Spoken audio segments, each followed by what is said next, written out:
ఇది ఎన్ని వేల సంవత్సరాలకు ముందు మొదలైందో కూడా తెలీదు. అందుకే బ్రహ్మపురాణం, పద్మపురాణం, స్కంద పురాణం వంటి పురాణాల్లో సైతం ఈ రథయాత్ర గురించి కనిపిస్తుంది. ప్రపంచంలో ఏ గుడిలో అయినా ఉత్సవ విగ్రహాలు మాత్రమే ఊరేగిస్తారు. కానీ పూరిలో అలా కాదు. సాక్షాత్ గర్భగుడిలో ఉండే జగన్నాథుడు, బలరాముడు, సుభద్రదేవి విగ్రహాలను బయటకు తీసుకువస్తారు. ఈ యాత్రనే గుండీచా యాత్ర అని కూడా అంటారు. రథయాత్రలో ఊరంతా తిరిగి చివరికి జగన్నాథుడు గుండీచా ఆలయానికి చేరుకుంటాడు. అక్కడే 9 రోజుల పాటు ఉంటాడు. మనకి 9 రోజులు అంటే ఆ జగన్నాథుడికి 9 నెలలు. జగన్నాథుడు గుండీచాదేవికి ప్రతి సంవత్సరం 9 రోజులు నీ గుడిలో, నీ గర్భంలో గర్భవాసం చేస్తానని మాట ఇస్తాడు.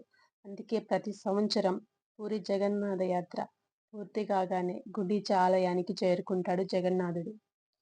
ఇది ఎన్ని వేల సంవత్సరాలకు ముందు మొదలైందో కూడా తెలీదు. అందుకే